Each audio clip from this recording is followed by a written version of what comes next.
Agora, no meio do ano, o sistema de seleção da UNB é o vestibular tradicional e no final do ano, sim, a UNB utiliza o Enem. As principais dicas que nós temos para o vestibular tradicional envolve mais uma estratégia de prova em si do que o conhecimento em língua portuguesa. Bom, estratégia de prova, principalmente se tratando de língua portuguesa, é a leitura da prova de uma forma bastante atenta. Os itens de certo e errado são itens que exigem muito cuidado. Lembrem-se de que julgar significa duvidar. Então, julgar um item é duvidar daquilo que está sendo sugerido no item. Bom, a prova vem composta de um tema, é uma prova temática, em que o aluno tem de ficar atento à proposta de redação, que pode ser um tema normalmente abstrato, e é como a UNB costuma cobrar, temas abstratos, que exigem do aluno uma reflexão e uma ponderação do tema e uma argumentação bastante cuidadosa, no sentido de não ser maniqueísta na seleção argumentativa. Ser maniqueísta é buscar argumentos que validem extremos. Então a prova é uma prova que vem normalmente com um tema de redação mais filosófico, mais abstrato, exigindo do aluno uma contemplação, um cunho argumentativo mais concreto. Essa é uma característica da prova. Muitos alunos perguntam se devem fazer primeiro a redação ou primeiro a prova. Essa dúvida é muito comum e a sugestão é: cada aluno tem um estilo de prova. Se ao ler o tema você percebe que está seguro para escrever sobre ele, escreva, já tire o peso de elaborar uma redação durante a prova. Se se sentiu inseguro em relação a elaborar a redação, é melhor ler a prova e nos textos da prova, não só nos textos da coletânea, buscar argumentos que favoreçam a sua tese, a sua defesa de ponto de vista ali decidido, ali selecionado. Os erros mais comuns que os alunos devem evitar na prova de língua portuguesa, da prova da UNB, são principalmente itens de reescritura. Os itens de reescritura cobram praticamente todo o conteúdo, como acentuação gráfica, concordância, pontuação.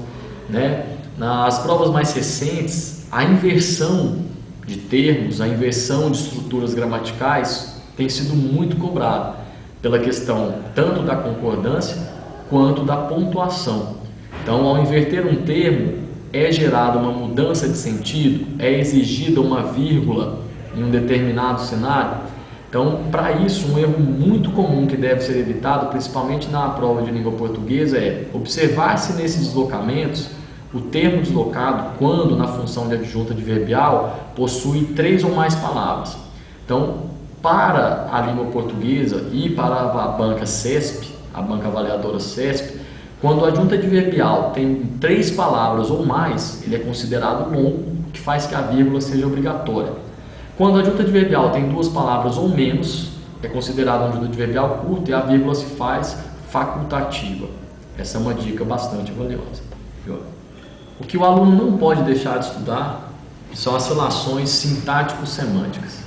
Então, normalmente, a relação sintático-semântica estabelecida entre termos, orações e estruturas linguísticas cobra uma competência do aluno que envolve tanto a definição de estruturas e funções sintáticas, ou seja, o estudo da palavra dentro de contexto, quanto o sentido que essa função sintática gera.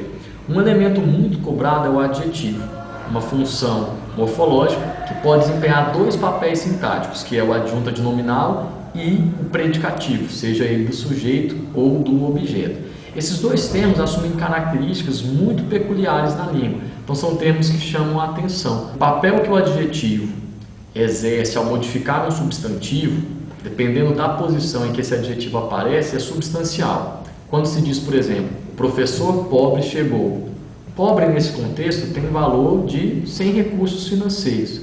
Quando eu inverto a posição de pobre para antes do substantivo e digo o pobre professor chegou, a mudança semântica é substancial, pois agora pobre não tem mais valor de sem recursos financeiros, e sim de coitado, um professor coitado. Então, professor sem recursos, professor coitado. São 2 situações muito diferentes que se estabelecem pela mudança da posição de um adjetivo. Essa é uma dica muito valiosa. Rever o tema da redação é algo bastante complicado. Entretanto, nós podemos visualizar alguns padrões recorrentes na prova. Normalmente, os temas da UNB são temas mais filosóficos. Temas mais filosóficos faz que o aluno recaia sobre diversos pensamentos. Ter muitos pensamentos é, por um lado, positivo e, por outro, negativo. O lado positivo é que se pode explorar e usar várias áreas do conhecimento para defender uma tese. E o lado negativo é que, se o aluno não se cuidar, ele pode não organizar bem as ideias que tem de desenvolver. E essa falta de organização pode comprometer a argumentação escolhida para defender a tese criada pelo aluno. Então é muito importante que, ao ler o tema, ele consiga traçar uma linha de raciocínio, que ele estabeleça uma progressão textual diante daquele tema abstrato. O último tema exigiu um argumento crítico do aluno, um posicionamento crítico.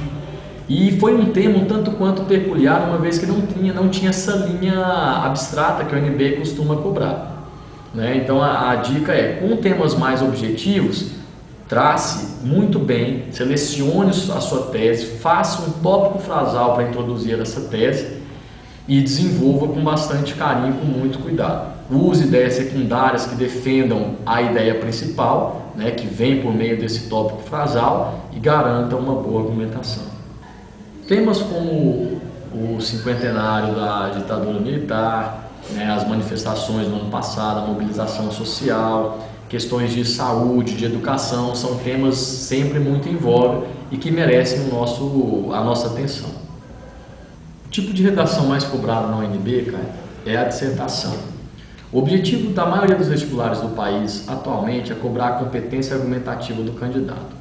Dessa forma, quando no último vestibular a UNB cobrou um comentário crítico, os moldes dissertativos se perdem, entretanto a característica argumentativa permanece.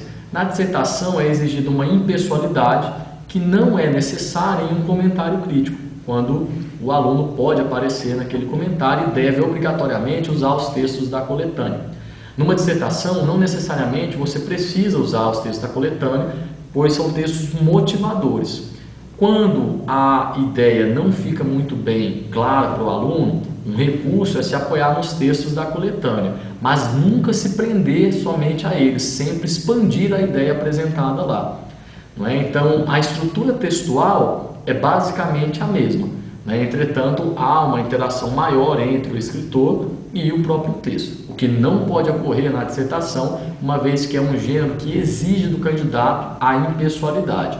Você opina sem mostrar que você é de fato você. É uma participação impessoal do seu ponto de vista, das suas ideias, de como você enxerga aquele cenário.